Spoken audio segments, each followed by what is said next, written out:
नमस्कार दोस्तों, मैं Piyush Goyal, company secretary from Jaipur. और दोस्तों, आज हम जो बात करने वाले हैं वो बात करने वाले हैं, अगर आप एक कंपनी में जो डायरेक्टर हैं, चाहे वो एग्जीक्यूटिव डायरेक्टर है या नॉन एग्जीक्यूटिव डायरेक्टर है, तो आपको या तो सैलरी मिलती होगी या आपको क्या है रेम्यूनरेशन मिलता होगा, कंसल्टेंसी फीस मिलती होगी, because you are providing your service as a professional. तो then you in that case you have to receive consultancy fees. तो इसका टैक्स इम्प्लीकेशन किस तरीके से होगा, किस तरीके से किस हेड के अंदर जो है ये आपकी इनकम चार्जेबल होगी, ठीक है। क्योंकि कई बार आपका मिसकन्फ्यूजन होने की वजह से जो इनकम होती है वो गलत हेड में चली जाती है, जिसके अंदर क्या है आगे नोटिस आने की जो है पॉसिबिलिटी यहाँ पर राइज होती है। चलिए चलते हैं गाइस आगे और बात करते हैं। तो सबसे पहले हम बात करेंगे डायरेक्टर क्या है, इंडिविजुअल है who has been appointed to manage, oversee and take the strategic decision in the company. And director, there are two types of director. One is the executive director and second is the non-executive director.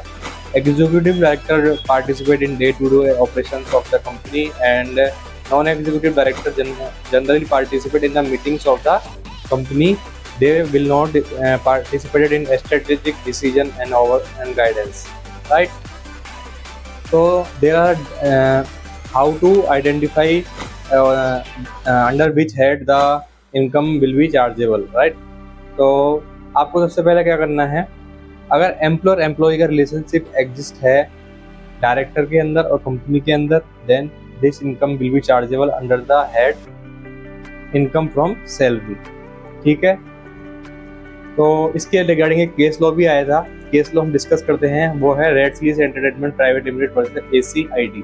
तो income tax appellate tribunal जो मुंबई है, उसमें एक case गया जहां पर बताया कि जो रेम्यूनरेशन पेड की जाती थी इंडिविजुअल को एज ए प्रोडक्शन मैनेजर की जाती थी, दिस कॉल्ड भी एज ए सैलरी, ठीक है।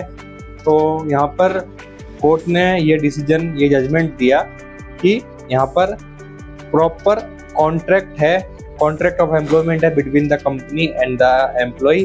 तो यहाँ पर क्लियरली स्पेसिफाई हो रहा है कि ये रेम्यूनरेशन नहीं है, ये क्या है, सैलरी है, और सैलरी एम्प्लॉयर एम्प्लॉय रिलेशनशिप के अंदर मिलती है, ठीक है।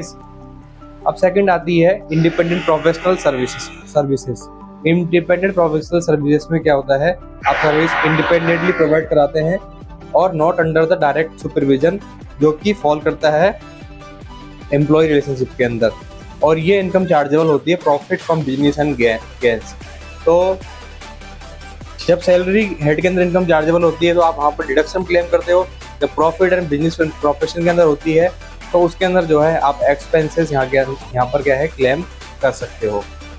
तो ये दोनों इनकम के अंदर डिफरेंस था, किस तरीके से चार्जेबिलिटी होगी अंडर डिफरेंट हेड, वो भी हमने यहाँ पे बात करी आपसे। तो how to determine employment and independent service, कैसे आपको डिटरमाइन करना है जब भी आप टैक्सेबिलिटी करें। तो अगर कोई डायरेक्ट कंट्रोल होता है, ठीक है, डायरेक्ट सुपरविजन होता है, ठीक है, विदाउट प्रोफेशनल इंडिपेंडेंट प्रोफेशनल, तो in that case it will be considered as a employee, right. When person giving services under independent professional as a independent professional to any company, any person, then this will be called as a this will not called as a employment and this will called as a consultancy services। तो इस तरीके से ये different head के अंदर जाके charge होती है। Applicability of GST in director remuneration, GST की क्या एप्लीकेबिलिटी है वो भी हम यहाँ पे बात करते हैं। अंडर द GST फ्रेमवर्क जो एप्लीकेबिलिटी होती है tax on the director remuneration depend करती है कि वो एज ए एम्प्लॉय है कंपनी के, ठीक है। इंडिपेंडेंट डायरेक्टर जो होते हैं वो कंपनी के एम्प्लॉय नहीं होते, ठीक है। तो इसलिए वो शेड्यूल 3 होते हैं of the CGST act exempt है, which exempts employer employ relationship from the GST। तो काफ़ी सारा हमने डिस्कस किया और आपको क्लियरिटी भी आई होगी इसको लेके कि आपको किस हेड में जाके चार्जेबल करनी है। तो thank you guys for watching this video. अगर स्टिल आपके माइंड में कोई भी डाउट है इससे रिलेटेड, तो you can also contact on the number given on the screen. Thank you guys for watching this video।